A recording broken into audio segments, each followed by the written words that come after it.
Alright guys, today I have a challenge log for you. It's a Sergeant Core, pinned up by my friend Bobby Keyz. Here's the key, pretty solid, a lot of highs and lows. And there's not a name on this lock, but it was created on July 3rd of last year. And of course, as with any lock from Bobby Keyz, it works so smooth you wouldn't even know it's a challenge lock. There's not a hitch in the slightest. Alright, with this lock I'm going to use a pry bar in 50 thousandths and a short hook from the practice kit in 23 thousandths. Surprisingly, with a key like this, even with all those highs and lows, with my short hook I can pretty much reach everything that I need to. So I'm going to use what I'm familiar with. Let's see if we can get this open. Alright, number 3. Got a little click. Oh, just dropped into a pulse set. Nothing on 1. Got some counter and a few clicks. Let's see. Got a little click. Got a few clicks. Okay, it's got a very small click out of 1.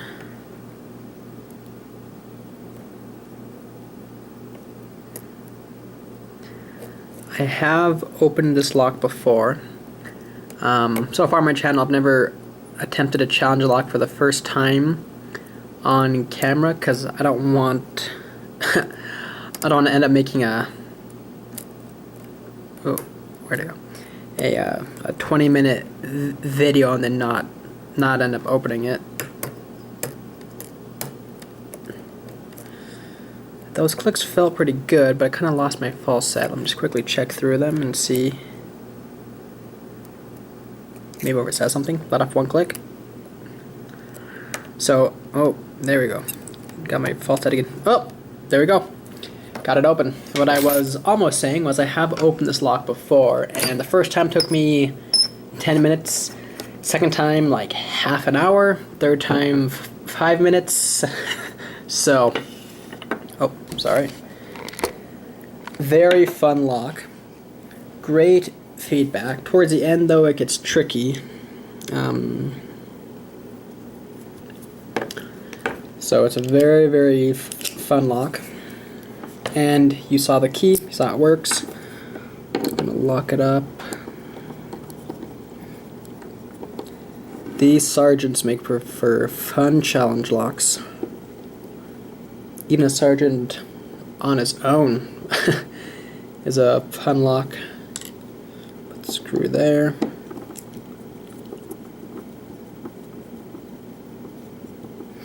One thing I'm trying to figure out is how to get better lighting. I don't think it helps to be doing it on a reflective wood table. So, just some things I'm trying to figure out. Alright. I didn't feel any T-pins, so I'm going to try to not shim it, and we'll just see what happens. Well, actually, never mind, it's completely flush anyway, so should be fine. Okay. Pins are... Where are we? I do it that way, then they're over here. Okay. There we go. Nice and easy. Okay. See what we have here.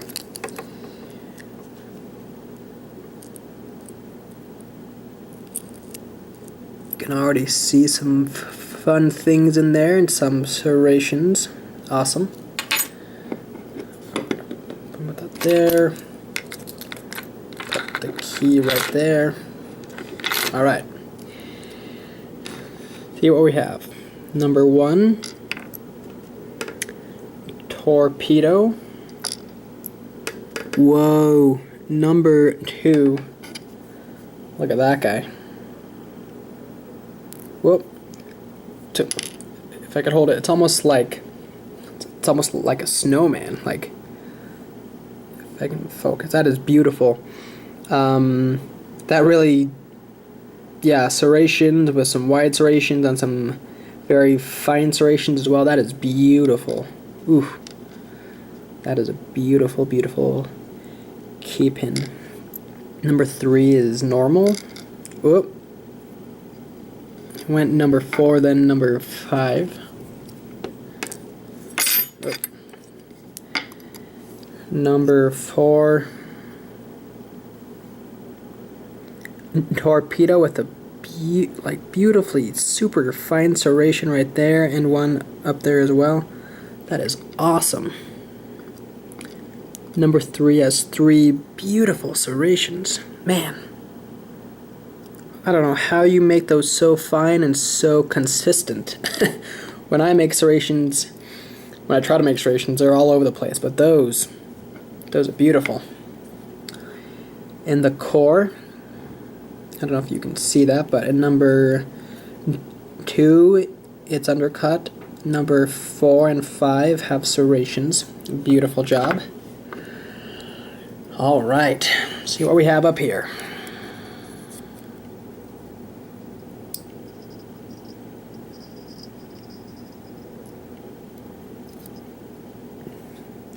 Beautiful, beautiful. Some of those wide serrations. I'll knock out the spring while I'm here.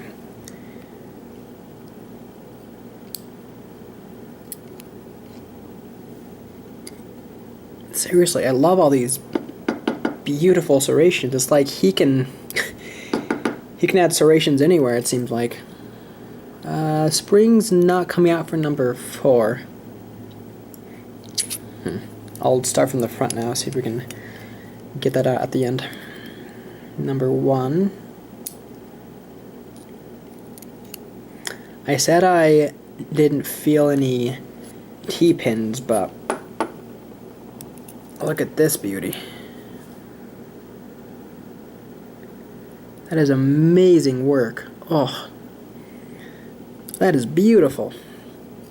Looks like I was wrong. Looks like there was at least one.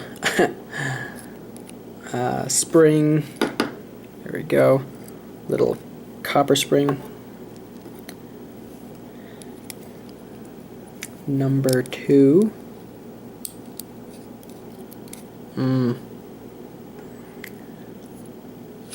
This was the one with the counter milling. Beautiful. It's just like the Asa gin bottles. I don't think it is an Asa gin bottle. I think it's homemade, but same idea. We have that really sharp lip right there. And with the counter milling here. Oh yeah. I wonder if I could hang the lock off of that almost. Oh, beautiful job. It was that way. Yeah, it's just a beautiful lock. Well, you all just saw that happen. That was awesome. Okay. That's not my proudest moment. Alright, we have number 3 and number 4. I don't know which one was which. Yikes. Wow, that just flew out of there. My word. Okay, I'll try and salvage the springs. That was number 2. Try to get number 3. Yikes.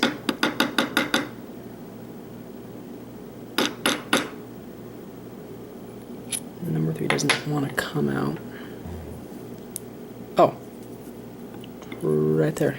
Yeah, well, I've sufficiently messed up this video, haven't I? I can't see a spring for number 4, though.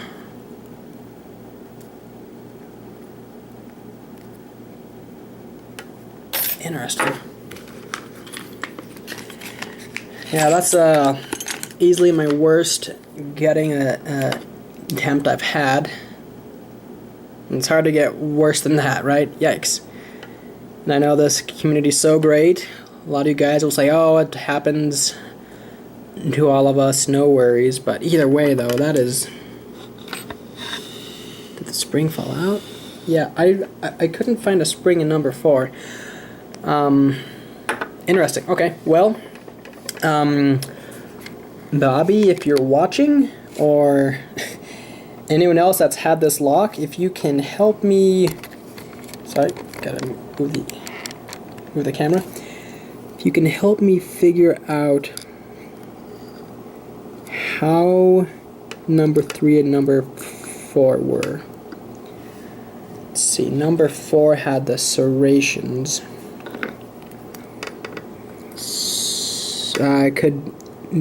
Could be either way. I don't know. Pretty much ruined that video, but anyway, I'll show you a close-up of everything so you can appreciate his handiwork, even if my video wasn't so great. Beautiful torpedo. Beautiful. Oh, that's just amazing. I wonder how he made that. We have this key pin that's absolutely unreal with the very fine serrations. Kind of like the gin bottle. There we go. This one was normal, and either this one or this, I'm not sure which one was which, but this one almost looks like a chalice, you know, like one of those old-fashioned drinking glasses. That's beautiful. Very sharp lip on that one as well. Some more of these just super fine serrations. I am just so impressed with those serrations. Same with maybe number 4, maybe number 3, but some more serrations there. Just beautiful, beautiful work. And last, in 5, we have 3 beautiful serrations and another one of these just amazing. I don't even know what you want to call that. Wide serrations, maybe? But with those sharp lips that would grab on the threading. That's weird. Grab on the threading. Alright, guys. Hopefully you all had a laugh out of that, if nothing else. I'll go through and watch the video, see if I can figure out how these are oriented. I'll look around for a spring. I never saw it, though. So I'll just see if I can find a spring for number 4. Bobby, if you're watching, or any of you others that had this lock, if you remember how this was oriented, let me know. I'll go through and look at people's videos and see if I can find it. But yeah, if you want some more laughs, subscribe to my channel. And thank you for watching. Alright guys, you're probably all laughing at me, because what you probably noticed, and I did not, was that when I was taking the lock apart, first I did chamber 5, then chamber 4, then 1, then 2, then slipped up on 3, and this fell out, and I thought I mixed up 3 and 4, but I'd already done 4. So, that's kind of silly of me, but that happens. So this is the right order. This is the right orientation. Number 4 has a spring. I couldn't remove him. He's like wedged in there. But you can see when I do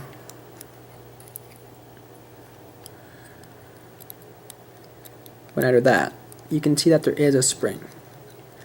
I just wasn't able to remove him.